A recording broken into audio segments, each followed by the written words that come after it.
Who started this thing anyway? My great-great-great-grandfather, Jacob Leinenkugel. Yes, and you said that with an English accent. Why? Because he came all the way from Germany. Oh, he did, okay. He was what, 3 years old when he came over on the boat? I believe he was 4. Okay.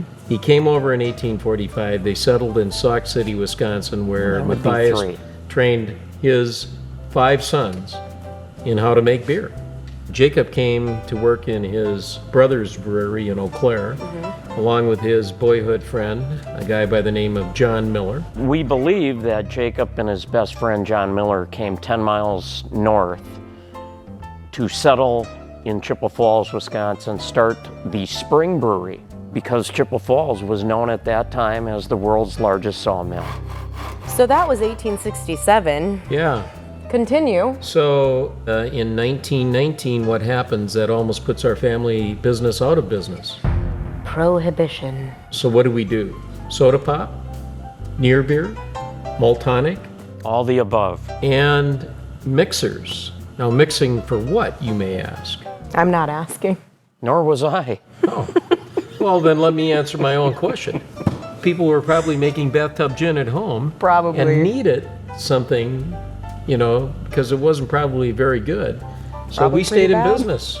They get the brewery up and operating again in 1933.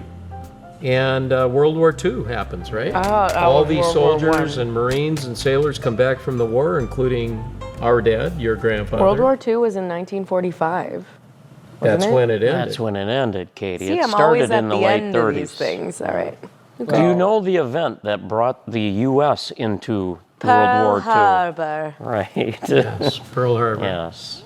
Bill Leinenkugel decides he doesn't want to study enough to be an accountant, comes up here to Chippewa Falls. He approaches Ray Meyer, who's running the brewery, and says, "Can I have a job selling beer?"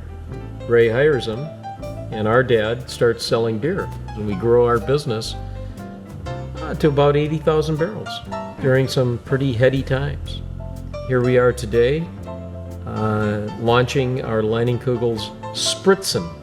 Boy, has the beer industry Beer with a splash of seltzer. ever changed. And I'm pleased to be the 5th generation leader. And hopefully, Katie, you and Tony and Ellie and Matt and Kirk will assume the 6th generational throne here real soon. I'm not sure it's a throne, but the mantle, okay? A big leather chair. You're in it You now. can move a big leather chair into the office.